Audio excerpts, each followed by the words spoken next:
Avatar, Fire and Ash, 2025, brought together a powerful ensemble cast that combined returning legends from the previous films with fresh faces whose careers were about to be catapulted to new heights. The casting choices played a critical role in the film's emotional depth, cultural impact, and box office success.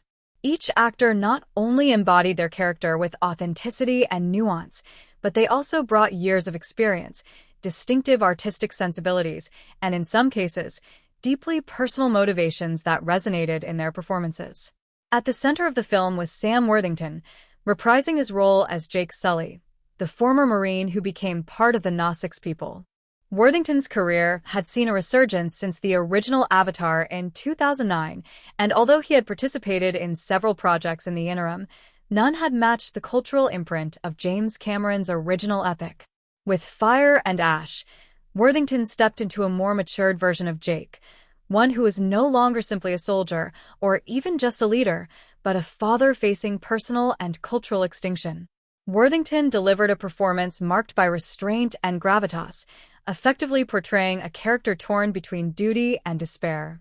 For him, this role represented both a return to form and a career-defining moment, reintroducing him to a new generation of viewers who may not have seen the earlier films in real time. Zoe Saldaña returned as Neytiri, the fierce and compassionate Nausicaa warrior who continued to be the emotional heartbeat of the saga. Saldaña's extensive work in genre-defining franchises like Guardians of the Galaxy and Star Trek had already solidified her as a powerhouse in sci-fi cinema. However, her portrayal of Neytiri in Fire and Ash showed a different layer of her artistry. Now portraying a mother enduring unimaginable loss and making moral compromises, Saldaña brought a level of anguish and resolve that added complexity to her character. The depth she brought to Neytiri's evolution helped garner critical acclaim and several nominations during awards season, further cementing her legacy as one of the most significant actresses in modern speculative fiction. Newcomer Kaya Stone, who played Alara, the adopted daughter of Jake and Neytiri, was one of the standout revelations of the film. Alara's character, a bridge between human technology and Nausicaa's tradition, symbolized the future of Pandora itself. Stone, previously known for her indie work in lesser-known coming-of-age dramas, delivered a breakout performance that was praised for its emotional sincerity and raw vulnerability.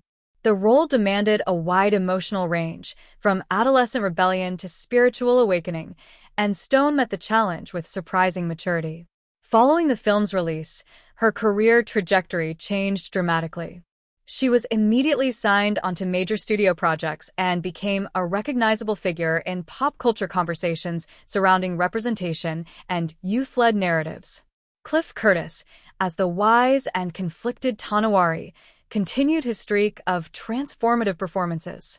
Having previously played a variety of roles in films and television, ranging from gang leaders to tribal chiefs, Curtis infused Tanawari with a grounded authority that balanced Jake's urgency with a more ancient perspective. His calm, deliberate style served as a counterweight to the chaos surrounding the primary characters. While Curtis had always been a respected actor in dramatic and genre circles, Fire and Ash introduced his work to a wider global audience, especially younger viewers who were unfamiliar with his earlier performances. Stephen Lang made a surprising return as Colonel Miles Quaritch, now resurrected in a new form that blurred the lines between machine and Nausicaa. Lang's portrayal was more complex this time, no longer a mere antagonist but a figure struggling with identity, revenge, and rebirth. His performance brought a Shakespearean level of tragedy to the character, turning what had been a traditional villain into a deeply layered symbol of humanity's duality. Lang, a seasoned stage and screen actor, received praise for his ability to make audiences both loathe and pity Quaritch. It was widely considered one of the most nuanced performances of his career. Another highlight came from Sigourney Weaver, who returned in an unexpected yet emotionally resonant role. This time, she portrayed a spectral guide within the Nausicaa spiritual network, serving as both a moral compass and a haunting reminder of the past. Her reintroduction into the narrative was handled delicately, and her scenes were marked by quiet, mystical intensity. Weaver, a veteran of sci-fi since her Alien days, was once again lauded for her ability to infuse ethereal concepts with human depth. Fire and Ash allowed her to explore new facets of the Avatar mythos while reinforcing her place as one of the genre's greatest contributors. Britton Dalton, as Lo'ak, Jake and Neytiri's biological son, brought a youthful, conflicted energy to the film. Having been introduced in Avatar, The Way of Water, his role was expanded here to become one of the central emotional axes of the story. Dalton portrayed Lo'ak's journey from impulsive warrior to reluctant leader with emotional precision. His scenes of loss, betrayal, and resilience resonated strongly with younger audiences. The role became a career-making opportunity for Dalton, whose previous credits had been relatively minor. Following Fire and Ash, he became a sought-after actor for roles requiring emotional complexity and action-ready charisma. In supporting but pivotal roles, the cast also included Michelle Yeoh as Dr. Karina Moku, a xenoanthropologist grappling with divided allegiances. Yeoh's performance brought intellectual elegance and moral gravity to the film. Her scenes added philosophical weight and expanded the ethical discourse of the Avatar universe. Her inclusion also symbolized the franchise's growing diversity and global reach. Following her Oscar win prior to joining Avatar, Yeoh's role here reinforced her versatility and commitment to genre storytelling with substance. Overall, the cast of Avatar, Fire and Ash demonstrated a rare balance of blockbuster star power and intimate character work. The chemistry between actors, both returning and new, was palpable and helped elevate the emotional stakes of the film. The casting not only reinforced the franchise's continuity, but also expanded its narrative and emotional reach. Careers were redefined, legacies were honored, and new stars were born. It was a cast assembled not just for commercial appeal but for their ability to tell a story of transformation, identity, and legacy, a story that required emotional resonance as much as it did visual spectacle. The release of Avatar, Fire and Ash in 2025 marked more than just a continuation of one of the most ambitious cinematic sagas ever created. It became a cultural moment, a generational touchstone that reflected and reshaped ongoing conversations around identity, ecology, colonialism, and spiritual connection. While the first Avatar film in 2009 revolutionized cinema with its use of 3D and visual effects, and the second film in 2022 deepened the emotional arcs and world-building, Fire and Ash solidified the franchise's place not just in cinema, but in global cultural discourse. Its impact rippled across multiple layers of society, from internet culture and education to environmental activism and political commentary. One of the most immediate indicators of Fire and Ash's cultural footprint was the explosion of online content inspired by the film. Social media platforms became flooded with fan art, memes, video essays, and thematic breakdowns within hours of the premiere. Users across TikTok, Instagram, and YouTube created content reflecting on the film's themes of environmental loss and resistance. A particularly viral trend was the Call of Iwa challenge, where fans reinterpreted the Nausicaans' spiritual rituals in modern settings, using them as expressions of personal grief, empowerment, or connection to nature. This trend was embraced by spiritual communities and even incorporated into wellness retreats and environmental awareness campaigns. In the world of fashion and design, the film's influence was quickly visible. The costume design of the Nausicaans, particularly Elara's hybrid Earth Nausicaans attire, inspired fashion collections in both luxury and streetwear. Natural pigments, tribal patterns, and woven textures made a comeback in runway shows in New York, Paris, and Tokyo. Designers cited the film's fusion of ancestral craft with futuristic resilience as a blueprint for sustainable fashion. The impact also spilled into beauty trends, with makeup tutorials dedicated to achieving Pandoran glow, aesthetics, and temporary facial tattoos modeled after the Nausicaans. Beyond entertainment and aesthetics, Fire and Ash struck a deeper chord with ongoing political and ecological movements. Released during a period of intensifying climate anxiety and global environmental protests, the film's core conflict between a technologically dominant colonial force and an indigenous society bound to their land served as a powerful allegory. Activist groups and eco-conscious organizations used clips and imagery from the film in their campaigns.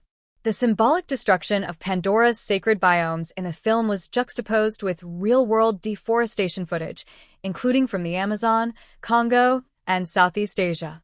In this sense, Fire and Ash wasn't merely a cinematic experience, but a tool of narrative activism, helping people around the world visualize the spiritual and existential cost of ecological destruction. The Gnostics language, originally developed by linguist Paul Frommer, experienced a renewed surge in interest. Language learning apps and online communities saw record engagement from fans eager to speak, sing, and write in Gnostics. Unlike previous fandom-driven language revivals, this movement was seen as a way to preserve endangered real-world languages, as educators and activists in indigenous communities used the popularity of the film to draw attention to their own linguistic and cultural heritage. Some tribal elders, particularly in North America and Oceania, publicly expressed appreciation for the way the film portrayed indigenous identity with respect and gravitas, sparking intergenerational dialogue about cultural preservation. In academia, the film found itself being dissected in university courses that spanned environmental ethics, post-colonial studies, gender theory, and digital storytelling. Scholars praised the film's ability to explore layered philosophical and political ideas through a visually immersive narrative. Elara's arc, for instance, was widely discussed in feminist literature circles as a unique portrayal of female identity navigating dual cultures and inherited trauma. Meanwhile, Quaritch's internal conflict, now more nuanced and tragic, was analyzed in discussions about the psychology of militarism, memory, and selfhood. Fire and Ash also played a notable role in discussions about disability and embodiment. The character of Jake Sully, who remains physically disabled in the human world but thrives in his Gnostics avatar, once again drew attention to narratives of bodily autonomy, access, and identity. However, this time, the story made greater efforts to explore these issues with more complexity. The emergence of hybrid characters, part human, part Gnostics, also triggered online debates about racial and cultural hybridity, code switching, and belonging. The film's ability to open space for these conversations made it feel less like escapism and more like a mirror for the complexities of contemporary identity. In more lighthearted yet telling ways, the film's dialogue and imagery seeped into everyday life. Lines like, "We are the fire they cannot burn," and "Ash is not the end, but the beginning," became popular captions, tattoo designs, and motivational quotes. These phrases were printed on shirts, protest banners, and social media bios. The latter line, in particular, was used by mental health advocates as a message of resilience and transformation, sparking a trend where fans shared personal stories of survival and change using the hashtag from ash to fire. The influence of Fire and Ash also extended into the gaming world. A wave of fan-made and officially licensed virtual reality experiences allowed users to explore Pandora's burning forests and reborn sanctuaries. These interactive experiences emphasized healing, exploration, and community building, distinguishing them from traditional combat-based gameplay. The gamification of environmental stewardship became a point of interest among educators and climate scientists, who saw these digital tools as a new way to engage young people in ecological empathy. On a geopolitical level, the film was not without controversy. Some political commentators criticized the film for what they saw as oversimplified portrayals of colonization, arguing that it perpetuated a white savior narrative despite its more diverse cast and evolved themes. Others, however, praised the film for its willingness to portray morally complex decisions on all sides. It sparked dialogue about how media should address historical injustices and whether speculative fiction has a responsibility to reflect or reimagine real-world oppression. Countries with histories of colonization, particularly in the Global South, saw debates emerge on television and in print about how Fire and Ash reflected their own struggles with cultural erasure, resistance, and spiritual reclamation. The making of Avatar, Fire and Ash was as epic and complex as the story it sought to tell. The production spanned nearly 4 years, involving groundbreaking technological advancements, deep emotional investment from the cast and crew, and an ambitious scale that tested the limits of modern filmmaking. Behind the serene beauty and haunting devastation seen on screen lay a behind-the-scenes process marked by creativity, perseverance, and innovation.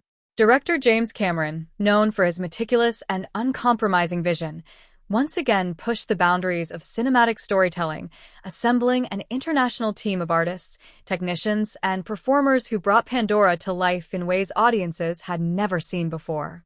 One of the most remarkable aspects of the production was the continued evolution of performance capture technology. While earlier Avatar films had already redefined what was possible in this area, Fire and Ash introduced a hybrid capture method that allowed actors to perform underwater, in aerial rigs, and in environments enhanced by real-time virtual rendering. The cast underwent months of physical and technical training to prepare for this. Actors like Zoe Saldaña and Sam Worthington became so adept at underwater motion capture that they performed extended sequences with only minimal assistance from stunt doubles. At one point, Saldaña reportedly held her breath for over 4 minutes while shooting an emotional underwater scene, guided only by pre-visualized storyboards and her own spatial memory. The film's emotional core, its depiction of loss, survival, and rebirth, was also nurtured through a highly collaborative rehearsal process. Cameron, often perceived as a perfectionist, encouraged cast members to develop deep emotional maps for their characters. Rehearsals were often filmed using handheld cameras and minimalist sets to allow actors to explore their characters' motivations freely before translating the emotional beats into the digital world. In particular, scenes between Jake and Neytiri were rehearsed like stage plays, with Cameron taking notes on cadence, eye movement, and breathing rhythm. These nuances were then mapped onto the digital models during post-production to enhance realism. Filming took place primarily at Manhattan Beach Studios in California, where a massive volume stage was constructed specifically for the film. The production team also spent extended periods in New Zealand, not only for live-action reference shoots but also to immerse the actors and crew in natural environments that could simulate the diverse terrains of Pandora. Though much of Pandora's landscape was created digitally, practical elements such as forest floor textures, flowing rivers, and volcanic ash were replicated in real life to allow for tactile interaction. One of the most painstakingly designed sets was the interior of a devastated Gnostics temple, built full-scale and later scanned in ultra-high resolution. The result was a blend of physical presence and digital perfection that grounded the film's fantasy in a visceral reality. The fire sequences posed perhaps the greatest technical challenge of the production. Unlike water, which had been the centerpiece of Avatar, The Way of Water, fire presented a much more chaotic and unpredictable element. To achieve realistic fire behavior interacting with both Gnostic skin and bioluminescent vegetation, the effects team developed a new simulation engine that layered physics-based flame modeling with artistic control. This allowed them to choreograph flames in ways that served both the spectacle and the emotion of each scene. Visual effects artists spent countless hours refining the way ash fell, how embers floated in the air, and how the light from burning trees would reflect off Gnostic's eyes. Cameron was said to have rejected over 60 renderings of a single firestorm scene before approving the final cut. James Cameron's leadership was both intense and deeply immersive. He reportedly rewrote key dialogue and story arcs during production to reflect emerging emotional themes, especially after feedback from actors and early test screenings with internal crew members. Cameron believed that the story needed to reflect the fragility of not just ecosystems, but of families and beliefs. Crew members recalled him asking performers to re-express scenes through physical motion rather than words, prompting several changes to the original script that allowed body language and silence to speak louder than dialogue. The production wasn't without its hurdles. The COVID-19 pandemic continued to affect scheduling and logistics into the early stages of filming. Safety protocols were enforced rigorously, and several scenes were delayed or restructured to minimize cast exposure. At one point, a temporary shutdown of a key post-production facility caused a 3-month delay in rendering several major sequences. Nevertheless, Cameron remained committed to preserving the quality of the film rather than rushing its release. The decision ultimately paid off, as even critics who found fault with aspects of the plot agreed that the visual execution was unparalleled. The film's composer, though working largely from his own studio, was deeply integrated into the behind-the-scenes process. He composed music concurrently with the edit, rather than waiting for a final cut. This allowed for organic alignment between music and performance, particularly in scenes of ritual, mourning, or spiritual rebirth. During filming of a particularly emotional scene in which Neytiri mourns the death of a clan elder, Cameron reportedly played a piece of the film's score live on set to guide Saldaña's performance. The crew described the moment as haunting and transformative, leading several staff members to tears. Costume designers, makeup artists, and set decorators, though much of their work would eventually be digitized, played a critical role in character development. They created physical prototypes of Gnostics jewelry, ceremonial garments, and battle scars so that digital artists had real-world textures to draw upon. The film also made use of high-speed scanning to capture actors' muscle tension, facial wrinkles, and skin translucency at unprecedented levels of detail. For scenes in which the characters are in spiritual communion with Iwa, technicians developed a new skin shader that responded to ambient light and internal bioluminescence simultaneously, creating a visual language of spiritual connection. The sound team, led by an ensemble of longtime collaborators, embedded microphones in the actors' performance suits to capture subtleties in breath, heartbeat, and even joint movement. These sounds were then layered with field recordings from volcanic regions, deep ocean trenches, and tropical jungles to create the sonic palette of a dying and rebirthing Pandora. One anecdote tells of the sound team camping near an active lava flow in Iceland to record the distant rumble of Earth movement, which was then subtly integrated into the background of the final battle scene. Avatar: Fire and Ash is a film that balances spectacle with a deeply human story, exploring themes of grief, resistance, spiritual evolution, and cultural survival. Structurally, the narrative is carefully layered and thematically cyclical, following a three-act model that intertwines multiple character arcs while steadily building momentum toward a fiery and emotionally devastating climax. The film eschews conventional action pacing in favor of a gradual unfolding of tension, emphasizing internal and relational conflict before erupting into grand-scale confrontation. The story picks up several years after the events of Avatar: The Way of Water, with Jake Sully and Neytiri leading a dispersed Gnostics resistance against the renewed human colonization of Pandora. The Resources Development Administration, RDA, having restructured and militarized under a new global directive from Earth's decaying leadership, has returned with more aggressive and desperate tactics.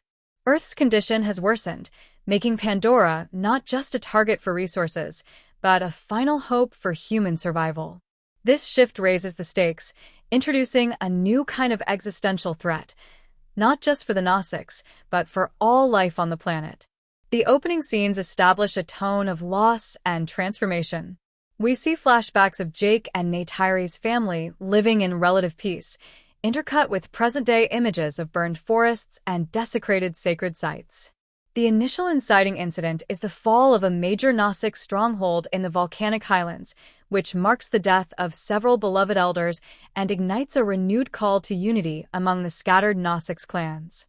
This event catalyzes the core conflict and reintroduces the central characters, now burdened with new roles: Jake as a reluctant war leader, Neytiri as a spiritual warrior, and their children navigating the responsibilities thrust upon them. The first act focuses heavily on internal division. The Gnostics, having suffered repeated losses, are split between those advocating for war and those seeking diplomatic solutions. Jake finds himself at odds with Tanawari, who believes that continued resistance will only bring more destruction. Meanwhile, a new generation of Gnostics, including Loak and Alara, begins to question the wisdom of both paths. The film's narrative cleverly mirrors generational conflict, blending political tension with familial strain. Early in the second act, a major narrative twist is introduced.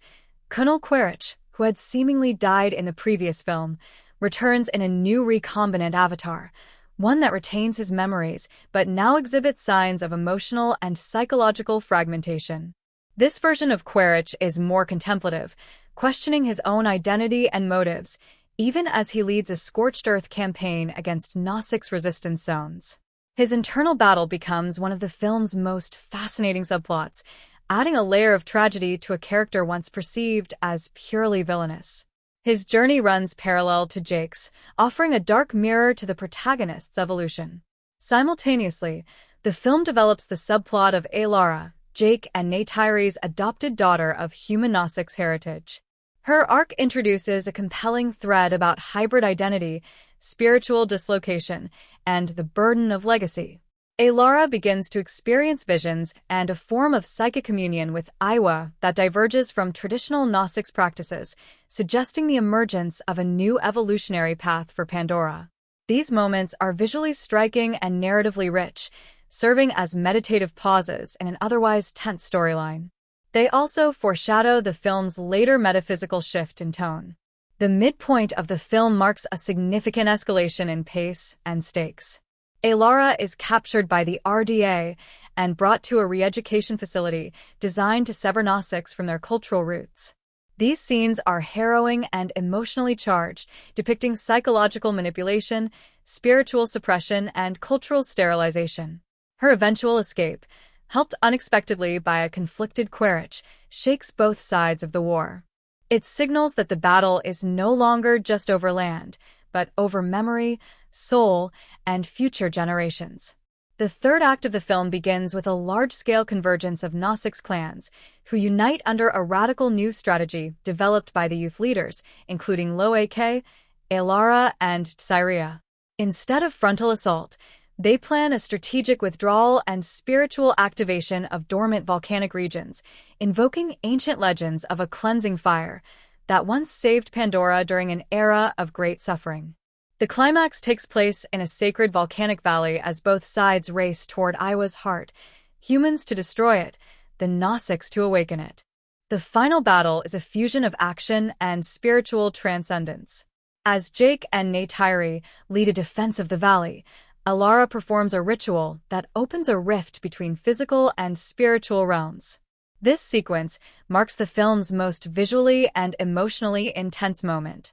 Amid lava flows and collapsing terrain, Iwa's presence becomes palpable, embodied in visions, glowing fauna, and ancestral voices. Several key characters, including Quaritch, confront their pasts in hallucinatory sequences. In his final act, Quaritch sacrifices himself to allow the ritual to complete, having experienced a flicker of redemption. The climax is both destructive and cleansing. The valley is engulfed in flame, halting the RDA's advancement but causing massive environmental upheaval. Jake is seriously wounded, Neytiri is spiritually transformed, and Alara emerges as a prophet-like figure, bearing a new kind of connection to Iwa that suggests a possible rebirth for both human and Gnostics futures. The battle ends not in triumph, but in silence, ash, and rebirth. The film's epilogue is meditative and cyclical, returning to the themes of legacy and transformation. Jake records a message for future generations, acknowledging his own failures and hopes. Neytiri becomes a guide for a new spiritual path. The remaining Gnostics begin rebuilding, not in defiance of humans, but in preparation for a different relationship between the two species. Alara departs on a pilgrimage into uncharted territories of Pandora, suggesting the start of a new journey. Narratively, Fire and Ash employs a careful balance of character-driven storytelling and large-scale world events. The structure alternates between intimate, emotional scenes and sweeping set pieces, using quieter moments to lend meaning and weight to the larger conflicts. The film is rich in circular storytelling motifs, fire as both destroyer and renewer, memory as both burden and guidance, war as both inevitable and transcendable. Time is treated as a layered force, with past traumas and future visions constantly bleeding into the present. Flashbacks, dream sequences, and spiritual visions are integrated seamlessly into the main plot, often acting as emotional and narrative fulcrums. This approach reinforces the idea that Pandora's reality is not just physical but multidimensional, where the past is never fully gone and the future is always echoing. Avatar: Fire and Ash is more than an action-driven continuation of a blockbuster franchise. It is a meditative, emotionally layered film that explores themes deeply rooted in human history and spiritual inquiry. Through its characters, environments, and symbolic visual language, the film confronts timeless ideas such as loss, identity, rebirth, resistance, the fragility of nature, and the search for spiritual balance. These themes are not only embedded in the dialogue and plot, but are also conveyed through color, sound, movement, and metaphor, making Fire and Ash a story that resonates far beyond its science fiction setting. One of the central themes of the film is grief and transformation. From the earliest moments, the film immerses viewers in a world that has already experienced significant loss.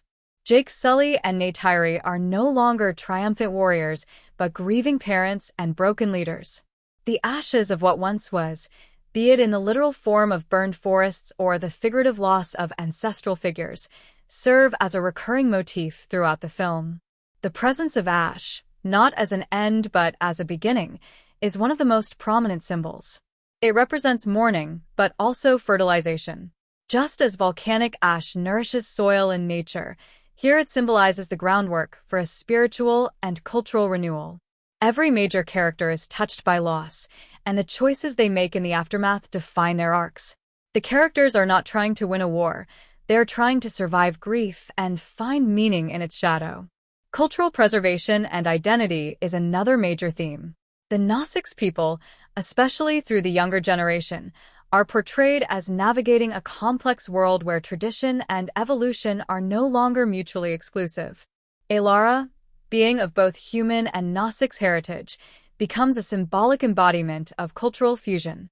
Her struggle is not just about loyalty or lineage, it is about creating a new identity in a world that demands change.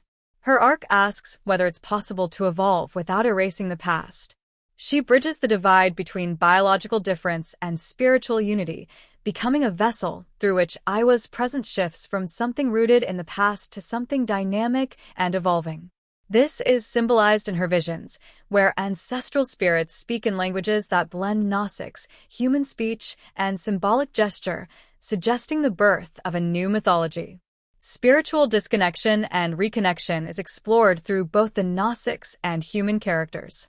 The spiritual force of Iwa, once seen as a passive background energy, is given a more assertive and responsive role in Fire and Ash. Characters who stray too far from nature and soul, such as Quaritch and the RDA colonists, are depicted as increasingly disoriented, not just morally, but existentially. Their disconnect is shown through their inability to interpret the signs of the world around them. Quaritch, in particular, becomes a symbol of the broken spirit, reborn in a body not truly his, driven by memories that feel more like ghosts than guiding truths. His eventual exposure to Iwa's presence does not offer salvation but instead demands a reckoning, an unmasking of who he has become. In one of the film's most visually potent sequences, he stands surrounded by visions of the lives he's destroyed, their forms emerging from flame and smoke. It's not judgment he receives, but clarity. This symbolizes the spiritual truth that no one escapes the echoes of their actions. Nature as both sanctuary and weapon is a recurring motif. Pandora has always been portrayed as a living organism, but in Fire and Ash, it is reactive. The land fights back, not in the sense of conscious aggression, but through its natural cycles. Fire becomes the film's most powerful metaphor. It is used by humans to destroy, but also becomes the very tool that awakens Iwa's dormant energy. The volcanoes, which had previously been mere background features in earlier films, now emerge as sacred sites of renewal. The symbolism here is multi-layered. Fire destroys corruption and falsehood, but also ignites new growth. In the final act, when Alara channels volcanic energy through a spiritual ritual, she doesn't just summon power, she summons clarity. Fire becomes an instrument of purification, aligning with many real-world mythologies that regard it as both terrifying and sacred. Cycles of violence and resistance are explored through the ongoing conflict between the RDA and the Gnostics. However, Fire and Ash adds complexity by showing that violence isn't always external. Much of the film's tension arises from internal conflict between generations, between partners, between belief systems. Jake, once a decisive warrior, now hesitates. His struggle is not about whether to fight, but how to fight without becoming the thing he resists. Neytiri, once the most spiritually grounded, becomes emotionally unmoored by grief. Her arc is one of reconnection, moving from rage to understanding. Even the young Gnostics wrestle with their place in the cycle. Are they destined to repeat the mistakes of the past, or can they forge a new way forward? These questions are not neatly answered, but are symbolized in the changing landscape of Pandora itself, charred, unpredictable, yet still alive. The burden and power of memory also play a vital role. Memory in Fire and Ash is not static, it's active, shaping how characters behave and how the world itself responds. The spiritual network of Aiwa retains the memories of those who have passed. These memories appear not just in ceremonial contexts, but in unexpected moments, such as whispered voices in the wind, animal behavior mimicking past events, and brief visions experienced by characters in emotionally charged situations. Memory here is shown as both guidance and curse. Jake is haunted by past failures, and Quaritch is literally reconstructed from memory, a being made of data, doubt, and residual hate. Alara's ability to access memory through touch becomes a metaphor for empathy, an inherited gift that allows her to understand rather than judge, to witness without being consumed. Color symbolism is especially prominent in this installment. The lush blues and greens of Pandora are often contrasted with the sickly grays and reds of human destruction. However, Fire and Ash introduces new visual motifs: volcanic golds, deep obsidian blacks, and shimmering silver light associated with spiritual awakenings. A key color motif is the appearance of white flame during Alara's final vision, symbolizing a flame that doesn't burn but illuminates, a fire of knowledge rather than destruction. The shift in color palette throughout the film echoes the emotional journey of its characters, transitioning from somber, muted tones in the beginning to more vibrant, layered hues in the closing scenes. Animals and plant life, as in earlier Avatar films, are used symbolically. The reappearance of a rare creature, the firewing, a phoenix-like bird thought to be extinct, is used to foreshadow rebirth. Its feathers, which glow only under volcanic heat, become a sacred item passed among characters and finally laid at the foot of the new Aiwa altar by Alara, symbolizing the renewal of hope and the bridging of past and future. Similarly, the forest root systems, shown writhing and glowing as they respond to Gnostic song, serve as a reminder that even in destruction, life finds ways to communicate and connect. Avatar, Fire and Ash is a visual experience of overwhelming scale and precision, crafted to not only immerse the viewer in the alien world of Pandora, but to echo the film's emotional and thematic undercurrents through every frame. With cinematography led by longtime James Cameron collaborator Russell Carpenter and a vast team of visual effects artists, animators, colorists, and digital sculptors, the film stands as a landmark achievement in the integration of digital cinematography and storytelling. Its visual style is not merely ornamental, it is narrative in function, symbolic in detail, and emotional in tone. From the use of natural light simulations to the digitally enhanced choreography of fire and shadow, every visual decision is built to draw the viewer deeper into the emotional journey of its characters and the transformation of Pandora itself. The cinematography of Fire and Ash operates within 3 distinct visual languages, each corresponding to a different aspect of the story: the spiritual, the political, and the ecological. These layers often overlap, but they maintain separate color palettes, shot compositions, and visual rhythms. The spiritual layer is expressed in wide, meditative shots that focus on natural motion, tree branches swaying, rippling water, clouds dispersing, always with the camera moving slowly or hovering weightlessly, as if observing from Aiwa's point of view. These scenes are suffused with warm bioluminescent blues, soft purples, and golden whites that pulse gently, often synchronized with musical cues or character breath. Lighting in these sequences simulates the glow of life energy, illuminating skin, leaves, and water from within. These visuals are used most often during communion sequences, ancestral visions, and moments of spiritual rebirth. The political and conflict-driven parts of the story, primarily involving the RDA and the militarized human technology, use a colder, harsher visual style. Here, the camera becomes more grounded and mechanical. Movement is quicker, more rigid, with heavy reliance on low-angle shots that emphasize the scale and intimidation of human machines. The color palette shifts to desaturated grays, burnt orange, and red, creating a visual tension between the natural world and the artificial presence of the colonizers. Light sources are often harsh and directional: floodlights, flare bursts, laser sights, casting sharp, fragmented shadows.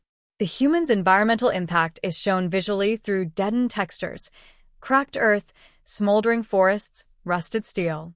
Carpenter and Cameron deliberately contrasted these sequences with the organic warmth of the Gnostics world, reinforcing the philosophical and emotional divide between the two cultures.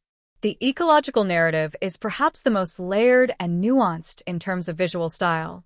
Scenes that depict the changing state of Pandora, from thriving jungles to ash-covered wastelands, evolve gradually across the film's runtime. Early forest scenes are shot with soft natural lighting, diffused through foliage, using a wide dynamic range to capture subtle tonal shifts in leaves, moss, and animal life. These scenes are rich in depth, often framed with layered foreground elements that move gently with wind or the breath of unseen creatures. As destruction spreads, the framing becomes more open and stark, with wide shots emphasizing loss and emptiness. In the climax, when fire engulfs Pandora's sacred valley, the cinematography takes on a hallucinatory quality. The screen becomes saturated with swirling ember particles, smoke columns, and refracted light from molten stone. Visual distortion is used intentionally to disorient the viewer and simulate spiritual rupture. One of the most technically ambitious elements of the film's visual storytelling was the depiction of fire, not just as a practical effect, but as a character in itself. Unlike most cinematic fire, which tends to act as a simple threat or obstacle, Fire and Ash uses fire as an evolving presence. In some scenes, fire is gentle and purifying, glowing softly as it consumes old tree husks or fallen banners. In others, it is violent and ravenous, casting everything in chaotic orange and deepening black. The fire simulation engine used by the effects team rendered fire not just as light and heat, but as movement, memory, and transformation. During key sequences, such as the volcanic awakening led by Alara, the fire behaves almost like an extension of Iwa's will, flowing rhythmically, shifting color, and interacting with characters' movements. Camera technique was essential to grounding these effects in emotional reality. Carpenter favored a mix of steady, classical framing and handheld intimacy, depending on the scene's tone. Dialogue-heavy sequences between Jake and Neytiri often employed close, handheld shots with soft focus backgrounds, making the characters' emotions feel immediate and human despite their digital form. In contrast, when the camera followed Alara during her spiritual episodes, the lens often widened and floated, as though moving through a dream. Visual effects teams created subtle warping in the frame edges during these moments, suggesting shifts in perception. Even the depth of field changed to reflect emotional states, narrowing sharply during moments of panic or grief, expanding during revelations or moments of connection. The framing of character isolation and unity was another key tool used to advance story through visuals. When Jake makes decisions that separate him from his family, he is often shown alone in wide, empty compositions with the horizon splitting him from sky or land. When the Gnostics clans reunite, the camera frequently places multiple characters in shared light, overlapping each other's movements in a single long take. A particularly striking example occurs during the final gathering of the clans, when the camera circles slowly around a fire-lit council ring, passing through layers of emotion, language, and shared ritual in one continuous shot. The choreography of bodies and the camera here communicates more about alliance, grief, and hope than any spoken dialogue could. Color grading played a critical role in unifying the film's aesthetic. Unlike the neon-saturated world of the first Avatar, Fire and Ash employs more muted and earthy tones to reflect the story's darker emotional landscape. The blues of the Gnostics are softened with mineral undertones, The greens of Pandora lean toward olive and jade rather than emerald, and the skies take on pale gold and silver hues rather than clear blue. These choices reflect the thematic evolution from innocence and wonder to experience and endurance. Even bioluminescence, once portrayed as whimsical, is now more subdued and deliberate, glowing only during sacred or emotionally charged moments.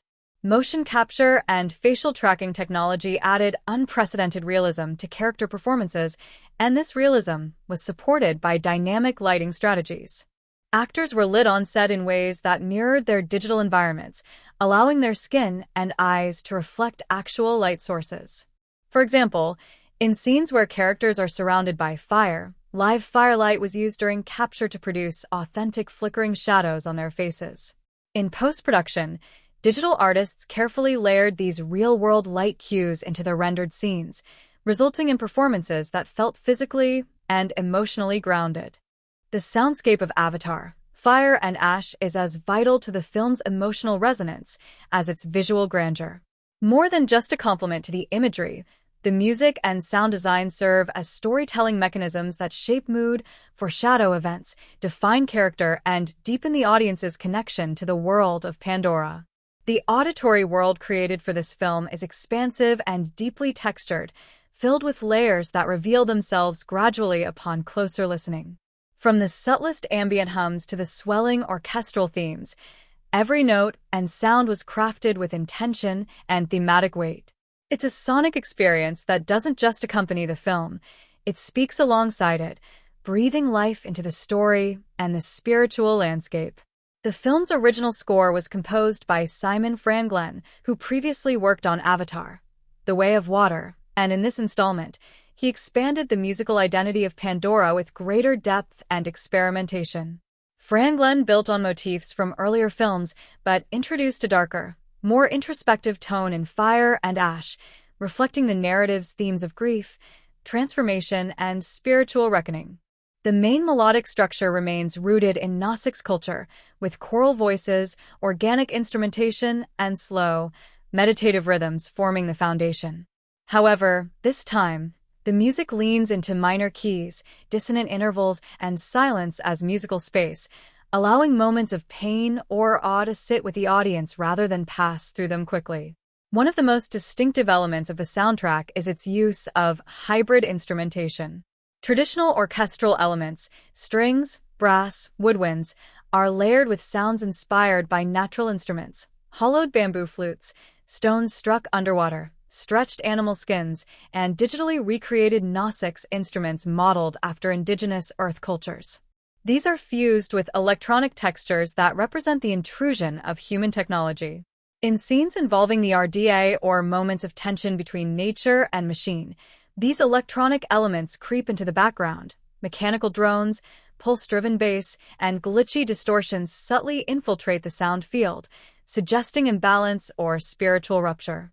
Each main character is accompanied by a subtle musical motif. Jake Sully's theme, for example, is a slow, descending string line that transforms throughout the film, starting with firm, confident phrasing and gradually softening into fragmented notes that reflect his growing internal conflict. Neytiri's theme is built around a vocal lament, sung in the Nausica's language, supported by ambient textures that echo the sounds of breath, leaves, and water. It becomes particularly prominent in scenes of mourning and spiritual confrontation. Elara's theme is perhaps the most dynamic. Beginning as a soft flute melody, it grows more complex as her powers and identity evolve. By the final act, her theme is blended with choral harmonies and percussive fire sounds, symbolizing her merging of elements and the birth of a new spiritual path. Silence plays a crucial role in the film's sound design. Moments of loss or communion with Iwa are often scored with complete or near-complete silence, broken only by distant natural sounds, wind through trees, the faint movement of glowing creatures, the rhythmic beating of wings or hearts. These silences are not empty. They are charged with meaning, inviting the viewer to listen more deeply. One of the most emotionally intense scenes, a quiet farewell between Jake and Neytiri before the final battle, takes place with no background score at all, only the sound of their breathing, clothing rustling, and distant fire crackling. The absence of music in this moment underscores the fragility of life and the uncertainty of what lies ahead. The environmental soundscape is one of the richest ever created for film. Every biome in Pandora is given a distinct sonic identity. The ash-covered forests hiss with slow-burning embers and whispering leaves. The volcanic valley rumbles with subterranean motion and echoing tremors. The ancestral temples resonate with harmonic overtones that suggest unseen energy fields. These layers were built from both real-world field recordings and digitally enhanced effects. Sound designers reportedly recorded everything from Icelandic geysers to the creaking of glaciers to mimic the sounds of shifting earth and fire in Pandora. Animals, too, have distinctive calls that are used narratively. Certain predator cries signal danger before it appears on screen, while the songs of sacred birds hint at Iwa's presence. One of the most complex sound sequences in the film is the volcanic awakening ritual led by Elara. This scene blends traditional score, vocal performance, elemental effects, and ritual chanting into a crescendo that mirrors the eruption of both land and spirit. The chant was created specifically for the film, using a constructed Gnostics dialect based on fluid vowel transitions and guttural consonants. The rhythm of the chant builds with the swelling percussion, timed precisely to the visual blossoming of fire and light around Elara. As the ritual reaches its peak, the sounds of nature and spirit intertwine. Lava flow becomes a drumbeat, wind becomes choir. Elara's voice splits into harmonics, suggesting a crossing between physical and metaphysical realms. The film also excels in its use of diegetic sound, audio that originates within the story's world, to enhance immersion. For example, when characters walk across different terrain, the audio changes in fine detail. The crunch of volcanic glass differs from the damp thud of moss or the metallic echo inside RDA structures. The weight and motion of each character is audible in subtle ways. Gnostics' footsteps are light and rhythmic, often blended with nearby natural sounds, while human soldiers wear gear that clinks, hums, and grinds slightly with every movement. This detailed sound layering allows even the quietest scenes to feel alive and anchored in reality. Quaritch's character, who undergoes a major existential transformation, is accompanied by a unique sonic profile. His presence is marked by a low, pulsing tone, something between a heartbeat and a machine engine, that becomes more pronounced when he is experiencing emotional conflict. In moments of rage, the sound mutates into a metallic roar subtly mixed beneath the dialogue and action. In his final moments, when he assists Elara in escaping and confronts his past, the mechanical sounds fade and are replaced by faint echoing whispers of his former human voice, suggesting both memory and soul. The final scene of the film, as Elara departs on her pilgrimage, features a musical piece that encapsulates the journey of the entire film. Beginning with a single, quiet flute line, the piece slowly introduces vocal harmonies, distant drumming, and finally a layered swell of strings and wind instruments. The music ends not with a climactic flourish, but with a soft chime, like a distant bell or raindrop, suggesting continuity rather than conclusion. It leaves the audience not in triumph, but in reflection. When Avatar, Fire and Ash premiered in mid-2025, it arrived amid intense anticipation and equally intense scrutiny. As the third film in the groundbreaking Avatar series, following the unprecedented successes of the original 2009 installment and its 2022 sequel The Way of Water, expectations were monumental. The film did not shy away from its own ambition. It presented a darker, more introspective narrative, paired with technical innovation and complex spiritual themes. Reception to the film reflected this shift. While many praised its depth and artistic bravery, others found the tonal departure jarring or inaccessible compared to the earlier entries. Critically, the film earned widespread acclaim for its visuals, world-building, and emotional gravity. Many top-tier film critics described it as James Cameron's boldest and most mature work since The Abyss, calling Fire and Ash a genre-defying blend of epic fantasy and metaphysical drama. The film scored consistently in the high 80s on aggregate review platforms, with most critics agreeing that it was a step forward in both storytelling and cinematic immersion. One of the most frequently highlighted aspects of the film was its emotional core. The portrayal of grief, resilience, and spiritual renewal struck a chord with both critics and audiences, even those who had grown skeptical of large-scale science fiction franchises. However, the film also faced polarized reactions due to its pacing and thematic density. Clocking in at nearly 3.5 hours, Fire and Ash was unhurried in its storytelling, often prioritizing atmospheric world-building and internal character conflicts over fast-paced action. Some critics applauded this meditative quality, noting that the film trusted its audience to engage emotionally and spiritually with the material. Others, however, found the pacing indulgent, describing the second act in particular as meandering and overly philosophical. Some reviews pointed out that while the film succeeded in building tension and awe, it occasionally stumbled in narrative clarity, especially for viewers unfamiliar with the deeper mythologies of Pandora introduced in The Way of Water. Audience reactions varied by region and demographic, but overall, the film was embraced by core fans of the franchise, science fiction enthusiasts, and those drawn to experiential cinema. In major markets such as North America, Europe, and parts of Asia, the film opened to record-breaking numbers, becoming one of the highest-grossing films of the year within its first month. Its opening weekend alone surpassed $500 million globally, and its international legs proved strong thanks to repeat viewings and positive word of mouth. Audiences praised the film's emotional sincerity, its stunning visuals, and especially its immersive theatrical experience, which many felt justified multiple trips to IMAX and Dolby Cinemas. Awards recognition soon followed. Fire and Ash was nominated for several Academy Awards, including Best Picture, Best Director, Best Visual Effects, Best Cinematography, and Best Original Score.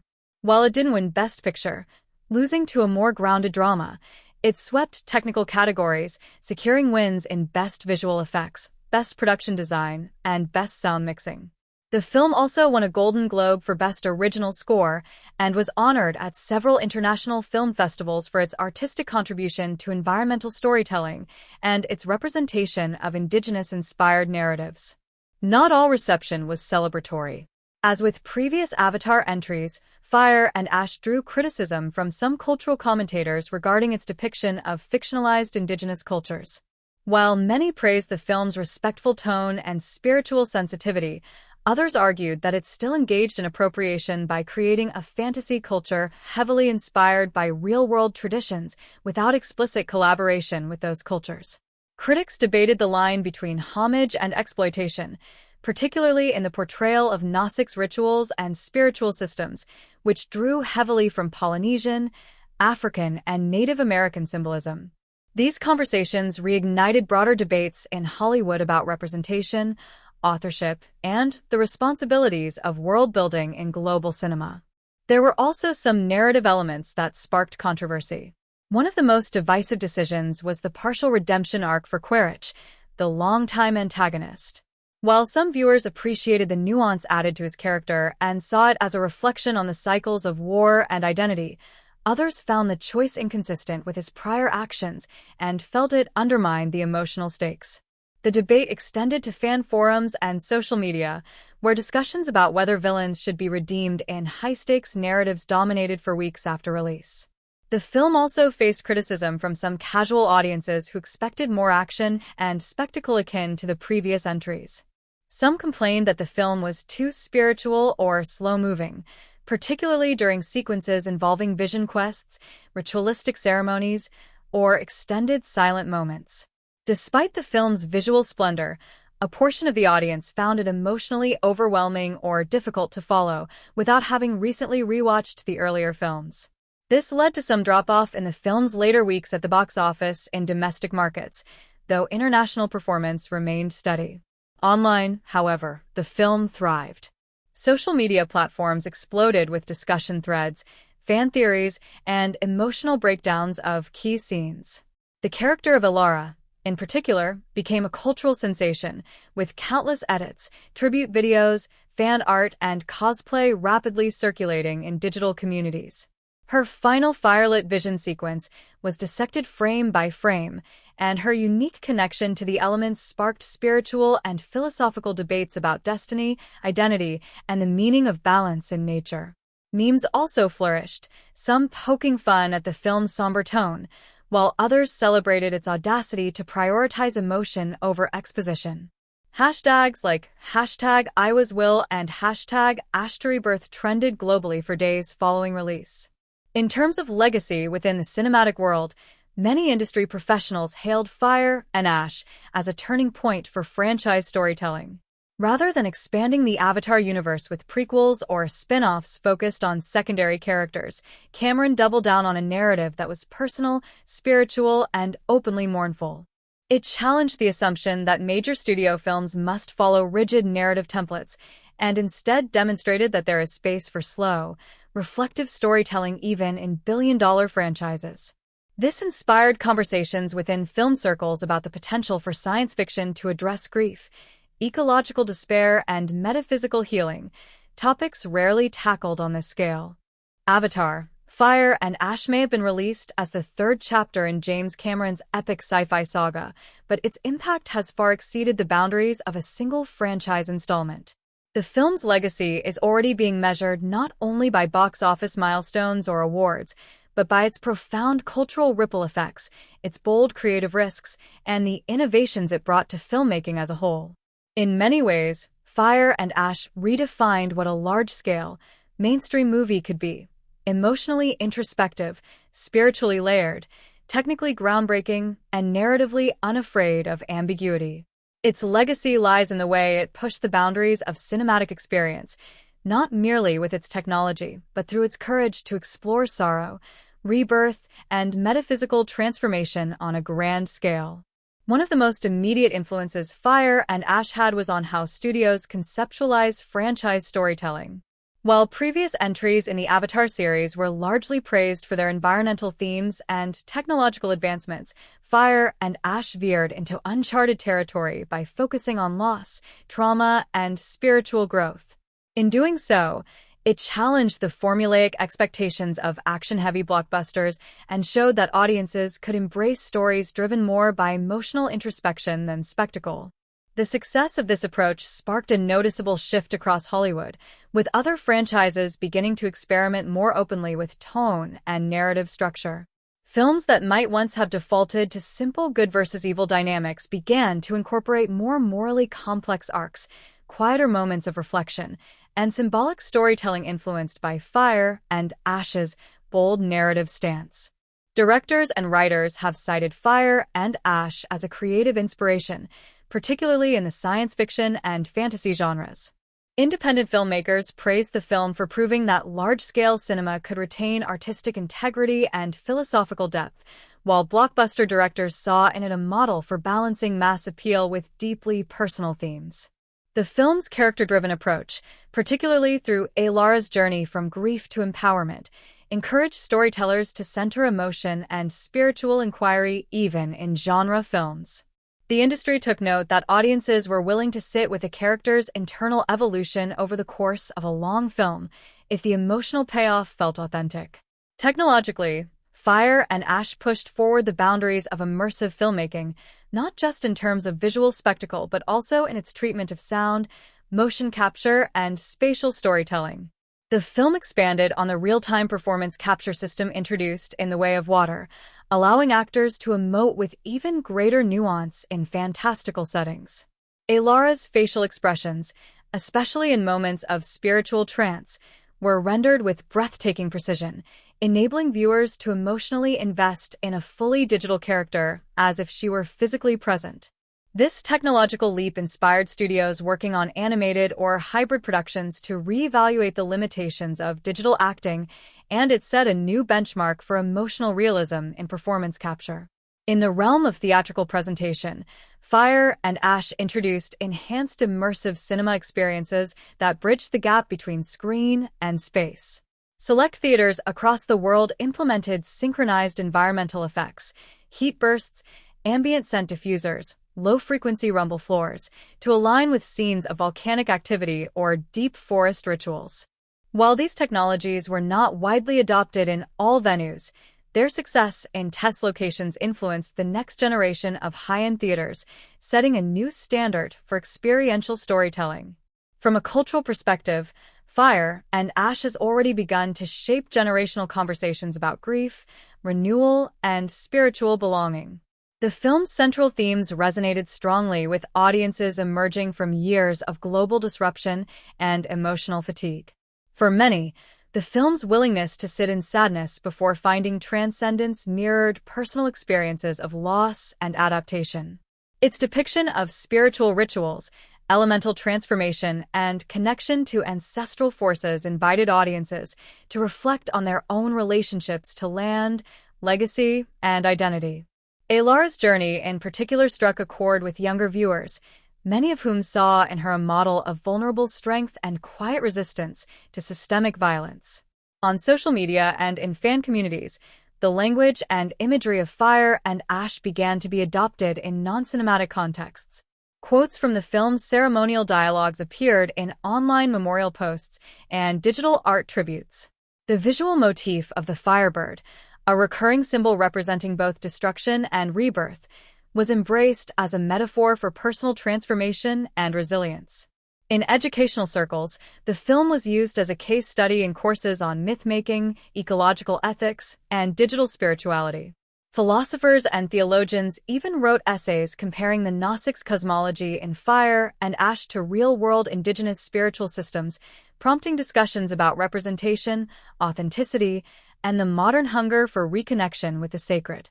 In terms of merchandise and transmedia expansion, the film inspired a wave of new content and collectibles, but with a different tone than earlier entries. Rather than focusing purely on action figures or vehicles, much of the merchandising leaned into the spiritual themes of the film. Items such as replica elemental totems, ceremonial attire, and illustrated guides to Gnostics rituals became bestsellers, especially among adult fans. A special edition book titled The Path of Ash, Spiritual Teachings from Pandora was released and became a surprise bestseller, blending film lore with fictionalized spiritual wisdom. This unexpected turn showed that audiences were craving more than just escapism.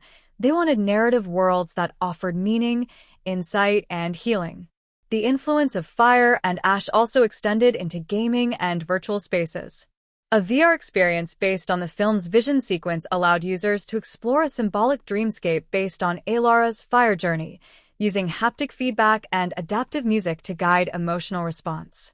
This VR module, developed in partnership with a therapeutic design studio, was later integrated into wellness programs aimed at helping users process grief and trauma through guided visualization.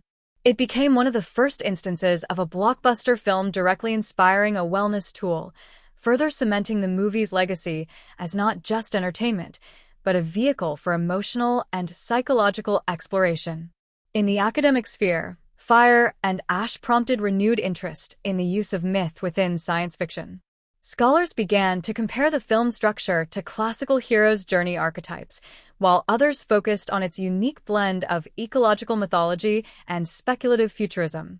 The film was referenced in conferences on eco-narratives and was praised for reframing the destruction of nature not as a backdrop for conflict, but as a central spiritual crisis in need of reconciliation. This focus encouraged environmental storytellers and documentarians to rethink how they portray the relationship between humanity and the natural world. When Avatar, Fire and Ash arrived in theaters, it did more than just entertain. It stirred something deeply human in many of its viewers. The film's emotionally charged narrative, spiritual overtones, and visual grandeur resonated in profoundly personal ways with a broad and diverse audience. Reactions to the film often went beyond traditional reviews or star ratings. Instead, audiences shared stories of how the movie made them reflect on their own lives, their griefs, their transformations, and the larger human condition. In a time marked by social uncertainty and environmental anxiety, the film spoke to a hunger for connection, meaning, and healing, becoming more than just a cinematic event. It became an emotional experience and cultural mirror. For many viewers, particularly those who had lived through recent global trauma, be it the aftershocks of a pandemic, climate disasters, or personal loss, Fire and Ash functioned as a form of catharsis. Elara's journey through grief, isolation, and spiritual reawakening struck a deeply emotional chord. Her silent scenes, where the camera lingers on her as she mourns or sits in ritual stillness, were frequently cited by audience members as some of the most powerful moments in the film. Online forums, blogs, and social media platforms became gathering places for viewers who described feeling seen by her experience. Many interpreted her inner journey as an allegory for depression, the slow process of healing, and the rediscovery of self in the face of overwhelming change. This interpretation was particularly strong among younger audiences, especially those in their teens and 20s. Elara, a character marked by spiritual sensitivity and emotional vulnerability, became a symbol for a generation learning to navigate a chaotic world with empathy instead of aggression. Many saw her as embodying the quiet resistance of those who choose healing over revenge, connection over conquest. Her choice to retreat from battle and seek wisdom from the ancestors instead of following a path of vengeance became a moment of deep inspiration. In fan communities, Elara was often discussed in contrast to traditional action heroes, with many appreciating her introspective strength, her emotional courage, and the way she embodied a different kind of heroism, one rooted in listening, in stillness, and in emotional truth. Older generations also found powerful themes to connect with. Viewers in their 40s, 50s, and beyond often related to the intergenerational aspects of the story. The film's focus on legacy, memory, and spiritual inheritance resonated with those who had experienced the loss of parents, mentors, or cultural traditions. The dynamic between Jake, Neytiri, and their children was frequently mentioned by parents as a deeply realistic portrayal of the tensions between protection and freedom, tradition and evolution. Some interpreted the film as a meditation on parenting in uncertain times, how to guide the next generation while acknowledging that their paths must diverge from those of their elders. A particularly poignant moment, when Neytiri silently passes Elara the ceremonial necklace before her vision journey, was often cited as one of the most emotional in the film, symbolizing not only a blessing but a relinquishment of control. Different cultural groups brought varied interpretations to the film's spiritual elements. For many Indigenous viewers, Fire and Ash was a double-edged experience. While some praised the respectful tone and the attempt to center nature-based spirituality, others expressed discomfort at the way sacred motifs were adapted for fictional purposes. However, what united much of this feedback was the recognition that the film had inspired wider audiences to consider the wisdom and depth of Indigenous worldviews, even if filtered through a fictional lens. In discussion panels and community screenings, the film became a conversation starter about cultural storytelling, environmental stewardship, and the longing many modern people feel for spiritual roots that have been buried or forgotten. Audiences in environmentally conscious communities also responded strongly to the film's ecological themes. The depiction of fire as both a destructive and purifying force became a powerful metaphor for the climate crisis. Many saw in the film a stark reflection of their own fears: rising temperatures, environmental collapse, and the sense that humanity is at a tipping point. However, the movie did not leave them in despair. Its message of elemental balance, the idea that fire can also be a spark of transformation and not just ruin, offered hope. Viewers shared stories online about how the film renewed their commitment to environmental activism or reminded them of the sacredness of the earth.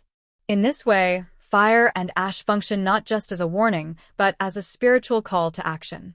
Internationally, the film found particularly deep resonance in regions currently experiencing the brunt of environmental and social upheaval. In parts of South America, Southeast Asia, and the Pacific Islands, the film's depiction of land, ancestry, and elemental harmony echoed real-world cultural values. Local audiences interpreted the Nausicaa struggle as a metaphor for their own experiences with colonization, climate displacement, and the fight to preserve cultural heritage. Screenings in these areas often sparked community discussions not only about the film but about local efforts to protect sacred sites, revive endangered languages, and reconnect with ancestral knowledge. Some cultural leaders even incorporated scenes from the film into education programs about ecology and spiritual heritage. A surprising group that found deep meaning in the film were those involved in spiritual and wellness communities. The film's vision quests, elemental symbolism, and rituals of rebirth aligned closely with themes in modern spiritual practice. Meditation instructors, energy healers, and even yoga practitioners began referencing the film in classes and workshops. The image of the firebird, seen by Alara during her transformation, became a frequently cited archetype of personal evolution. Users of mental health platforms shared how scenes of Alara in silent communion with the fire caves or immersed in ash-laced water brought them to tears, reminding them of their own moments of emotional breakthrough or trauma recovery. Even casual moviegoers, those who may not have been invested in the deeper meanings, found themselves moved by the sensory experience. Many described Fire and Ash as a film that lingered with them, that they continued thinking about days, or even weeks later. For some, it was the music. For others, it was a single image, a burning tree, a tear on Alara's cheek, the quiet harmony of voices singing in Nausics as the screen faded to black. These seemingly small moments planted seeds of reflection, encouraging viewers to sit with their feelings in ways they hadn't expected. One of the defining strengths of Avatar, Fire and Ash, is its deep and emotionally resonant character development. Unlike many large-scale science fiction epics that prioritize spectacle over inner transformation, this installment in the Avatar series puts character evolution at the heart of its storytelling. Each principal character undergoes a journey that is not just physical, but psychological, emotional, and even spiritual. The film invites viewers to engage intimately with the inner lives of the characters, often relying on subtle gestures, symbolic visuals, and unspoken pain to convey growth. At the center of this development is Alara, but every major figure in the story, Jake Sully, Neytiri, Nedium's memory, General Ardani, and others, embarks on a meaningful arc that reflects the broader themes of grief, legacy, change, and rebirth. Alara's character arc is undoubtedly the film's emotional and narrative core. Introduced in the previous film as a quiet and introspective daughter of Jake and Neytiri, she steps into full protagonism in Fire and Ash. At the start of the film, Alara is reeling from personal loss, having lost her brother Nedium in the prior conflict. She is emotionally withdrawn, haunted by memories, and increasingly disconnected from both her family and her own sense of purpose. She carries with her not just sorrow, but guilt, a feeling that she should have done something, been stronger, or stopped what happened. Her arc begins with retreat and emotional paralysis, but it evolves into a journey of inner awakening and redefinition of identity. What makes Alara's growth so compelling is its authenticity. She does not become a hero overnight, nor does she follow a typical path of empowerment through combat or revenge. Instead, her arc is one of emotional courage. Through her vision quests, her connection with elemental forces, and her quiet conversations with the elders and spirits of her ancestors, she begins to shed the layers of trauma that have obscured her inner strength. She learns to listen to herself, to the world around her, and to the messages encoded in Fire and Ash. By the end of the film, Alara has transformed not into a warrior in the traditional sense, but into a spiritual leader, a keeper of ancestral wisdom. Her power lies in understanding, in guiding others through the dark, in choosing balance over retaliation. Jake Sully, long the central figure of the Avatar saga, experiences a different kind of arc in this film, one defined by letting go. Throughout the earlier entries, Jake has been the protector, the warrior, the father figure who must lead and fight. In Fire and Ash, however, he is confronted with the limits of that role. The death of Nedium, the fracturing of his family, and the emergence of Alara's spiritual calling all force him to confront his own fear of irrelevance. Much of Jake's arc revolves around his internal struggle between holding on and releasing control. His love for his children makes him overprotective and, at times, emotionally distant. He is afraid to allow Alara to go on her vision journey, terrified of losing her too. But Jake's growth comes through his eventual surrender to trust. In one of the film's most quietly powerful scenes, he stands at the edge of the ritual fire circle, watching Alara disappear into the ash storm, unable to follow. His expression, a mix of pain, pride, and acceptance, marks the turning point in his arc. By the end of the film, Jake has relinquished the role of commander and embraced the more difficult path of wise elder, offering support without dominance. His story is one of maturation, not from youth to adulthood, but from leadership to legacy. Neytiri's character arc in this film is perhaps the most emotionally complex. Long defined by her ferocity and maternal strength, Neytiri begins fire and ash in a state of near silence. Her grief over Nedium's death is buried beneath layers of composure, but her eyes speak volumes. She withdraws not just from her family, but from her own sense of identity. The rituals that once grounded her now seem hollow. She has lost more than a son, she has lost faith. Yet Neytiri's arc is not about rekindling belief in old ways, but about finding a new path through sorrow. She begins to see in Alara the possibility of a different future, one not shaped by vengeance, but by renewal. Throughout the film, Neytiri's relationship with Alara deepens in subtle, tender ways. A touch on the shoulder, a shared glance during a ritual, the moment she gives her daughter a ceremonial necklace, all serve to express her trust and her sorrow. Her arc concludes not with grand action, but with quiet evolution. By the end of the film, she stands beside Alara not as a shield but as a witness, acknowledging that leadership now belongs to the next generation. Her final words in the film, spoken during a lullaby under the stars, reflect a profound transformation from protector to teacher, from fighter to guide. Nedium's presence, though he is physically absent from the film due to his death in the way of water, still drives much of the emotional weight in fire and ash. Through flashbacks, visions, and memory sequences, his character is revealed in greater depth than before. We see his kindness, his strength, and his deep bond with Alara. But more importantly, we see the shadow he casts over the living. He becomes a symbol of unresolved grief, of what was lost and what cannot be reclaimed.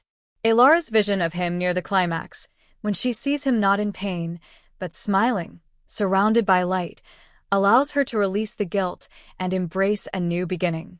In this way, Nedium's arc is posthumous, but vital. He evolves from a memory of tragedy to a source of spiritual strength. General Ardani, the film's antagonist, is also given unexpected depth.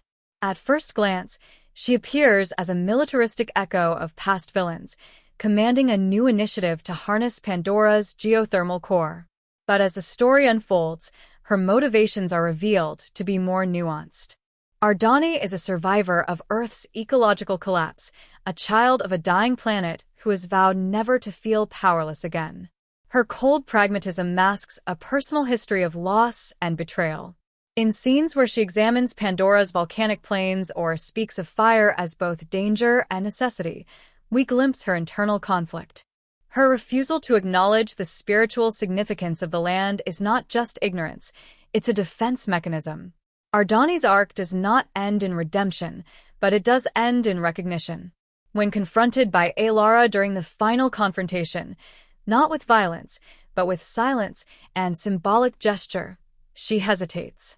For a moment, the firebird circles them both, and Ardani sees something beyond her understanding. Though she does not change sides, her final decision to halt the detonation sequence and withdraw signals a moment of self-awareness. She leaves not defeated, but changed, haunted by the possibility that what she believed was weakness in others may have been wisdom all along. The visual depth of Avatar, Fire and Ash owes as much to its immersive costume and set design as it does to its CGI or cinematography.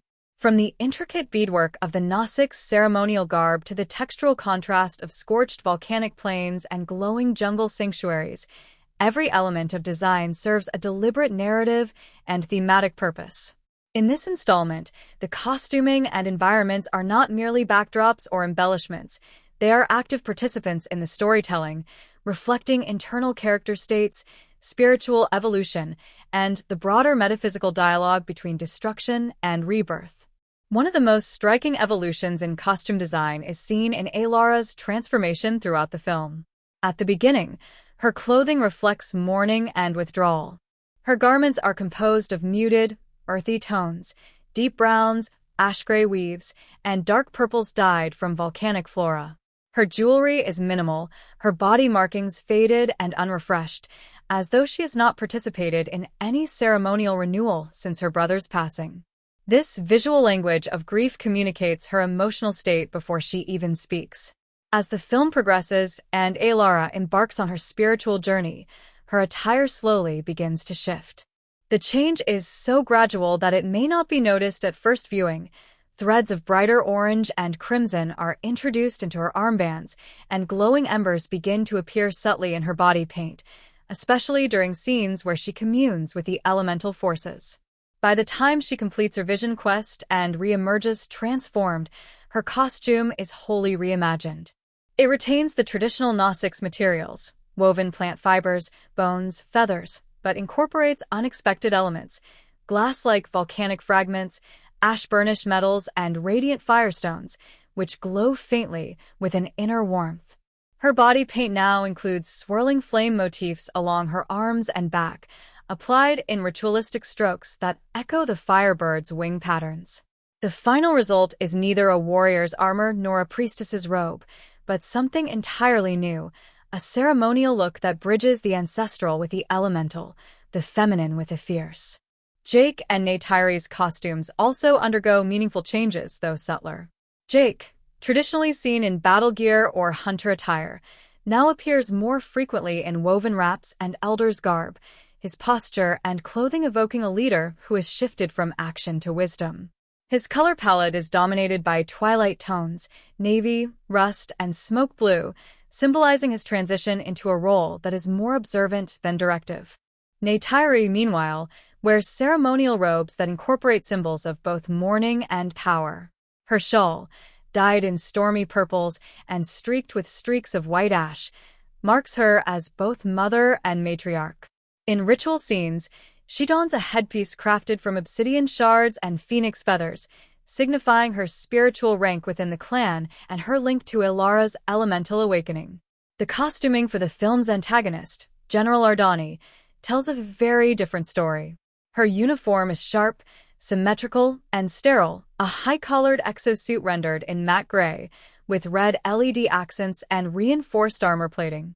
The design is distinctly human and industrial, completely devoid of the organic textures found in Gnostics culture. Yet even here, there is storytelling.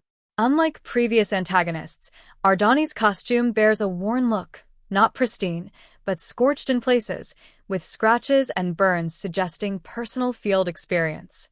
This subtle detail reinforces her character's backstory as someone who rose through the ranks during Earth's resource wars and now carries the physical scars of that legacy. Her boots are always dusty, her gloves always on, a visual cue that she remains disconnected from the land she exploits. Set design in fire and ash is just as narratively rich. One of the film's most visually ambitious environments is the Flame Valley, a previously unexplored region of Pandora filled with geothermal activity. The valley serves as a primary setting for the middle act of the film, and its aesthetic is unlike anything previously seen in the series. The design blends volcanic rock formations with bioluminescent flora adapted to heat and ash. Pools of molten lava flow through crystalline riverbeds, and geysers erupt at unpredictable intervals, creating a landscape of both danger and beauty. The contrast between glowing warmth and charred surfaces creates a visual metaphor for the movie's core themes, destruction that holds the seed of regeneration. The spiritual temple at the heart of Flame Valley, where Alara undergoes her final trial, is a masterpiece of design. Carved into the cliffside over millennia, it blends natural formations with intentional Gnostics architecture. Firelight flickers through carved channels in the stone, casting shifting patterns across the walls that mimic moving flame. Inside, murals made from molten glass depict the history of elemental harmony on Pandora, including ancient legends of the Firebird and the Ash Guardians. The temple is both sacred and terrifying, designed to humble those who enter and remind them of the balance that must be maintained between elemental forces. Another standout set is the Ash Basin, a place of spiritual reflection and burial for the Gnostics. Layered in soft gray ash that billows with every footstep, the basin is quiet, solemn, and visually restrained. It serves as a recurring location throughout the film, where Elara returns to meditate, reflect, and speak to her brother's spirit. The production design uses simple elements, stone rings, burned trees, and faintly glowing stones, to evoke a space that feels ancient and sacred. Every aspect of the basin's design encourages silence and reverence, reinforcing the film's pacing and mood during moments of grief and transformation. The human colony base, by contrast, is all hard edges and artificial lighting. Built at the edge of the geothermal zone, it is surrounded by metal platforms, exhaust vents, and towering industrial drills. The interiors are stark, concrete gray, with control rooms bathed in flickering digital light. The set design emphasizes not only the physical separation between human and Gnostic's worlds, but their philosophical divide.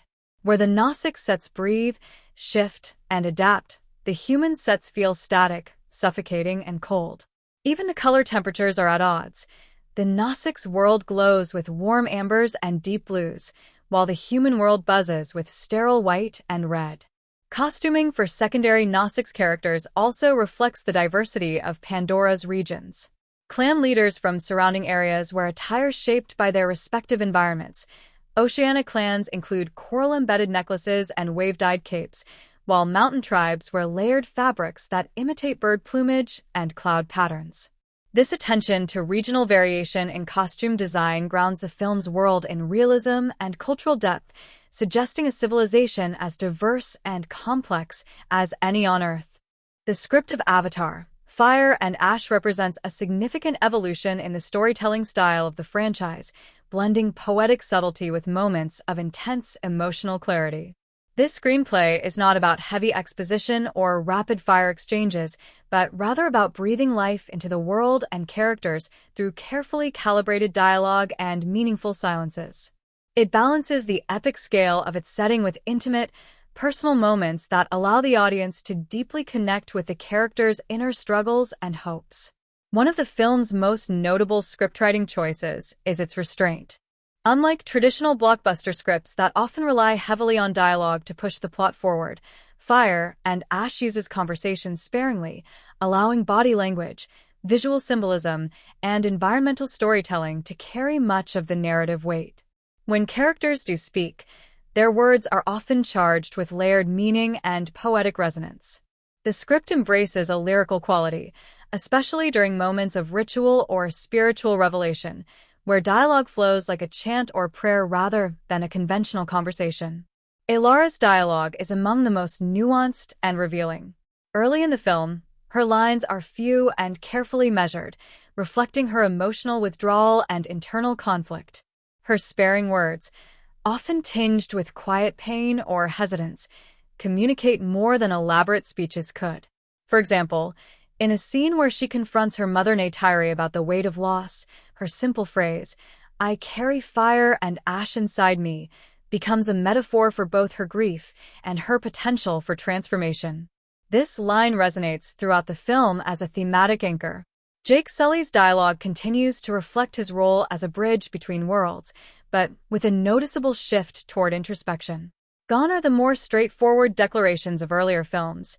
Here, Jake's speech is often contemplative, layered with a sense of weariness and wisdom earned through loss.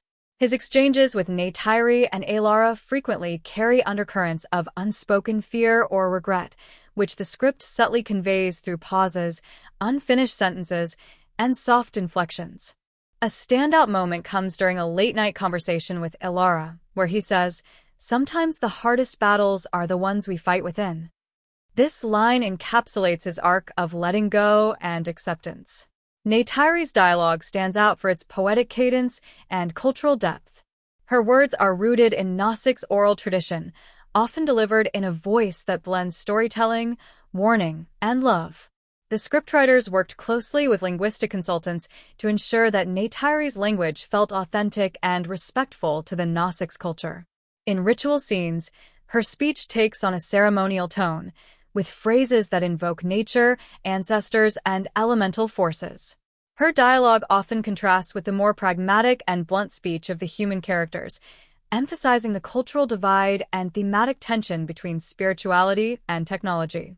The antagonistic voice, General Ardani, is scripted to embody cold logic and military precision. Her dialogue is sharp, clipped, and strategic, reflecting her role as a hardened commander. However, the script also layers her lines with glimpses of vulnerability and ideology, avoiding a one-dimensional villain.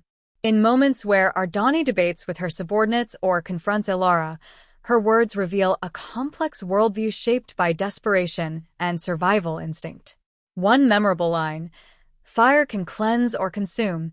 It depends on who holds the flame," hints at her internal conflict and the film's broader themes.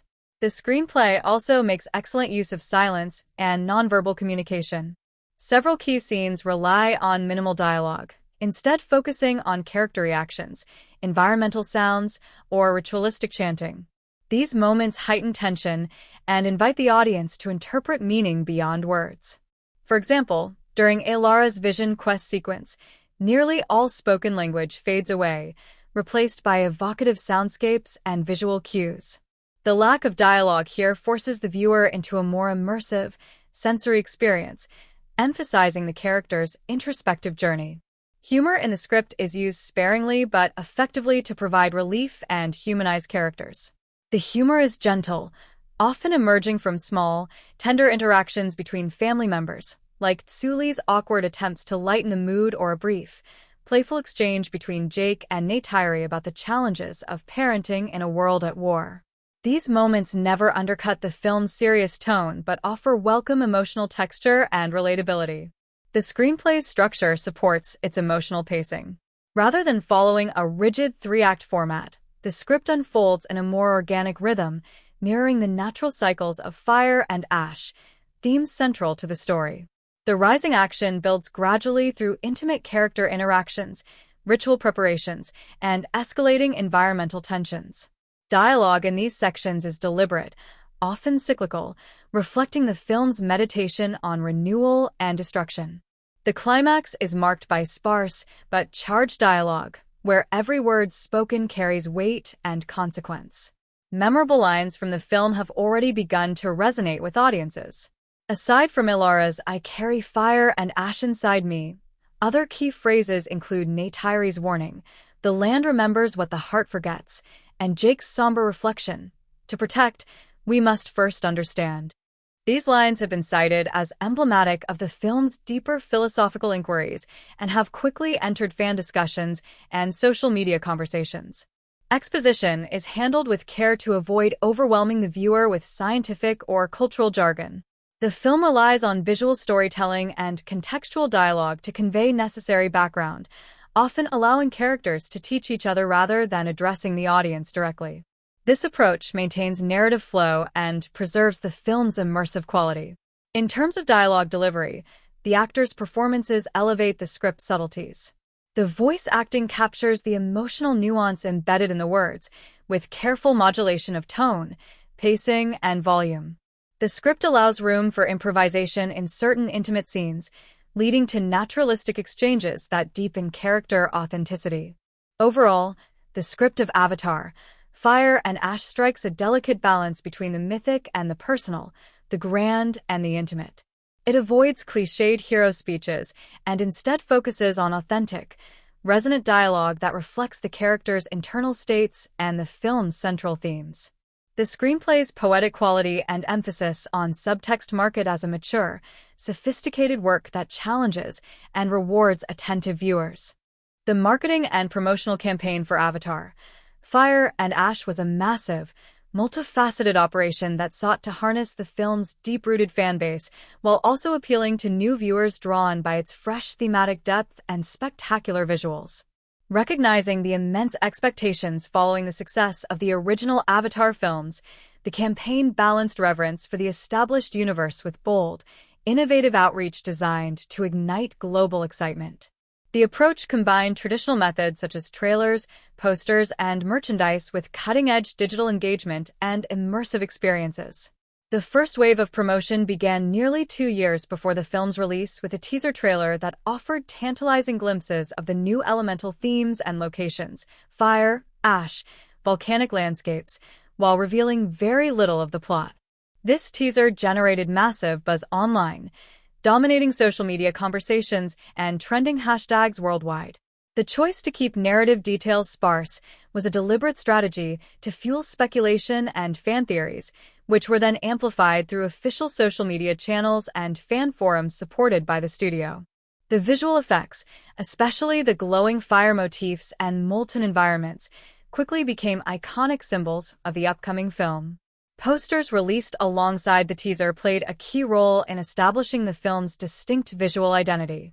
Instead of featuring the entire cast, many posters zoomed in on symbolic elements: a single ember glowing on a blackened leaf, a close-up of Elara's painted face partially obscured by ash, or the silhouette of the firebird against a volcanic sky.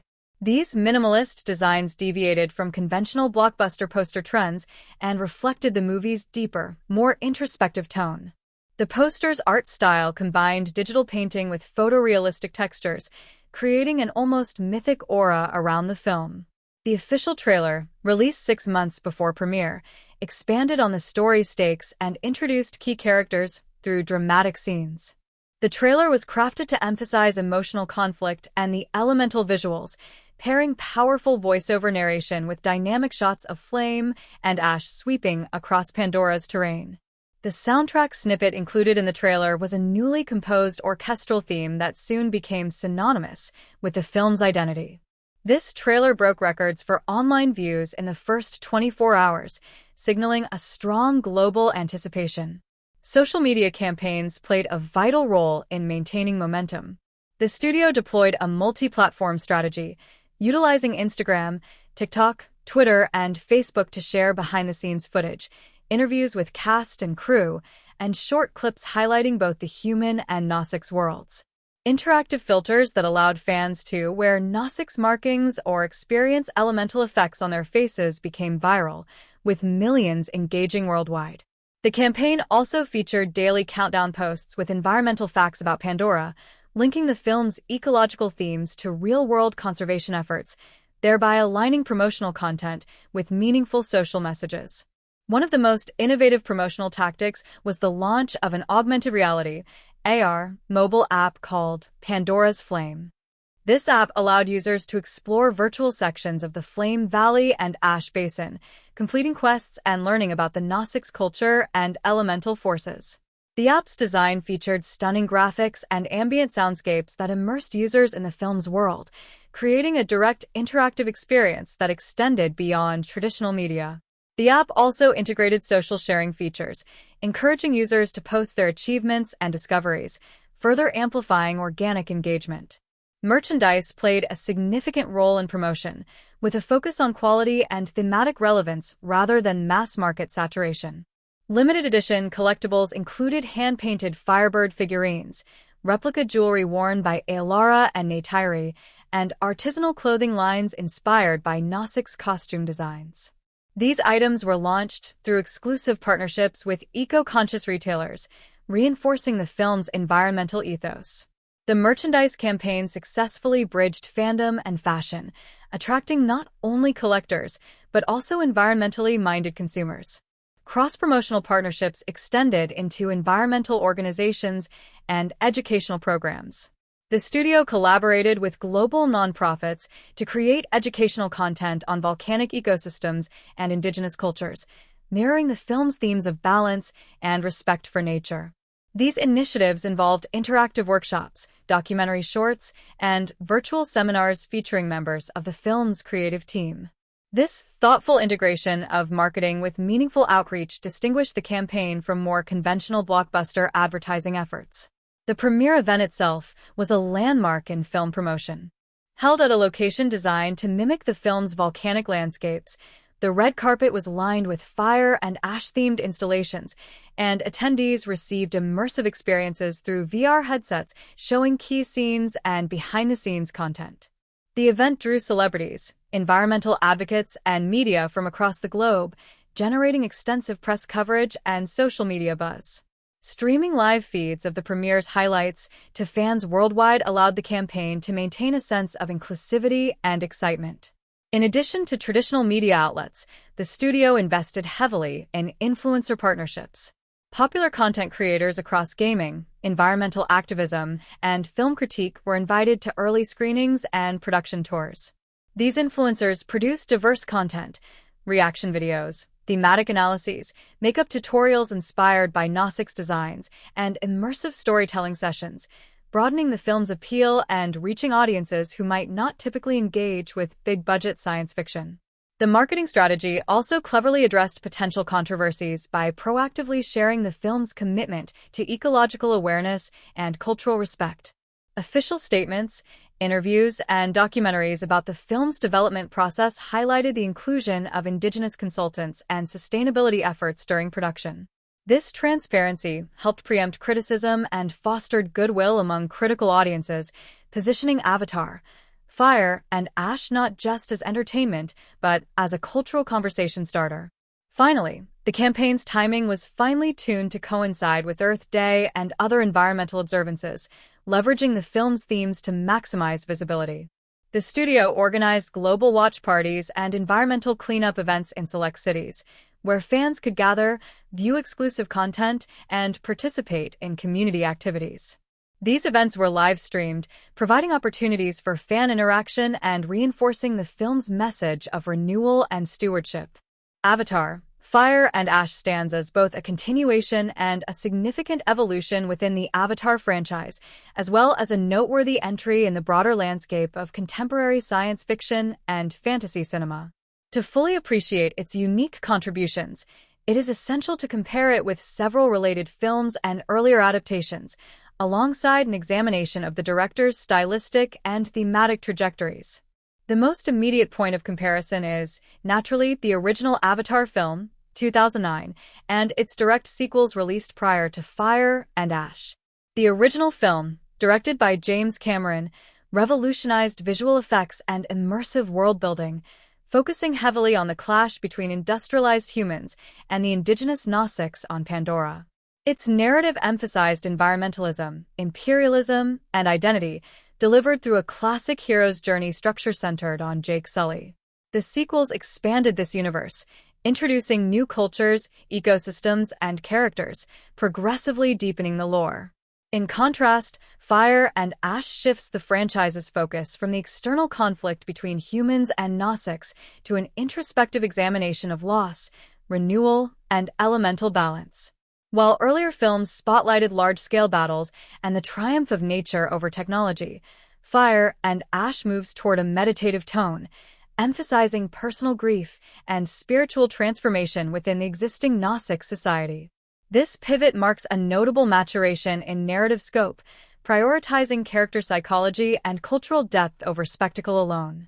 Visually, Fire and Ash distinguishes itself through a darker, more elemental palette dominated by fiery oranges, deep blacks, and glowing reds, compared to the lush greens and blues prominent in previous entries.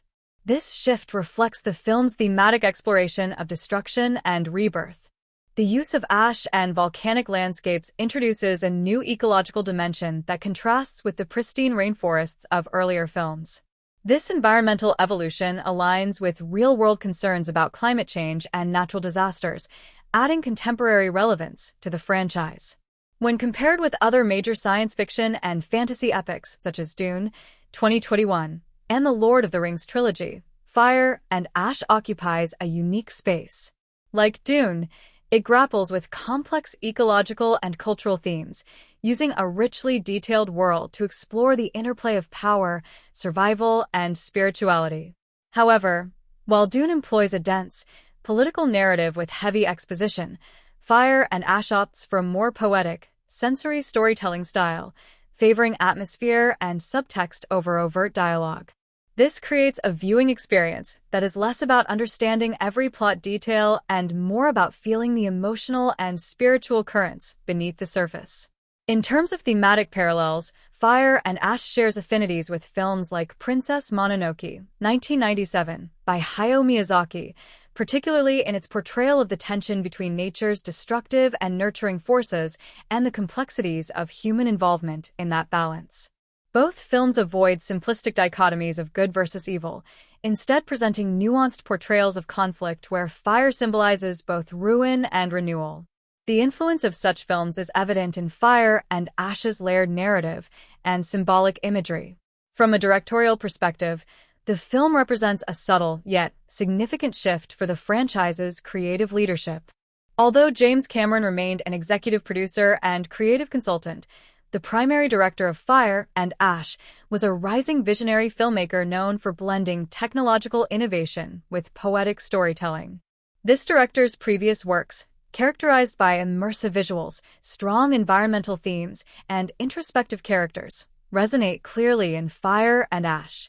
Compared to Cameron's more grandiose, spectacle-driven style, Fire and Ash embraces a quieter, more contemplative pace, marked by deliberate framing and a focus on emotional subtlety. This directorial change is evident in the film's narrative structure and visual language. The pacing is more languid, allowing scenes to breathe and emotions to unfold naturally rather than driving relentlessly towards set-piece battles. The camera work employs longer takes, softer lighting contrasts, and intimate close-ups that foreground character expressions and ritualistic elements. These choices contrast with the original Avatar's dynamic, action-packed sequences and rapid editing style, showcasing a deliberate departure toward artistic introspection. Scriptwriting also evolved between films.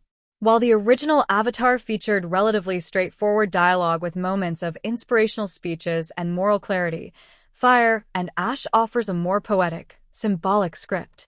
Its language is layered with cultural nuance and metaphor, inviting viewers to engage with the narrative on a more interpretive level. This script style reflects the influence of contemporary indie and art house cinema, merging blockbuster spectacle with art house sensibilities. Another significant comparison can be drawn with recent environmental and indigenous-centered films such as The Revenant, 2015, and Embrace of the Serpent, 2015. Fire and Ash shares their dedication to portraying the spiritual connection between humans and the natural world, as well as the consequences of colonial exploitation. However, Fire and Ash situates these themes within a futuristic, fantastical framework, making the narrative accessible to a wider, international audience while maintaining a strong ethical message. In terms of franchise impact, Fire and Ash sets a precedent for future Avatar films by expanding the narrative beyond the immediate conflicts of colonization and resistance. It introduces more complex philosophical inquiries and broadens the visual and thematic palette, indicating a franchise willing to evolve and deepen its storytelling. This maturity could influence other blockbuster franchises to explore themes of grief, spirituality, and ecological cycles more boldly. When compared to other science fiction epics directed by James Cameron, such as Aliens, 1986, or Terminator 2, 1991, Fire and Ash diverges considerably in tone and style. Whereas those films are characterized by kinetic energy, clear antagonists, and a blend of action with groundbreaking effects, Fire and Ash favors ambiguity, subtle character dynamics, and an emphasis on environmental mythology. This represents both a thematic and aesthetic evolution, reflecting contemporary cinematic trends toward more nuanced genre blending.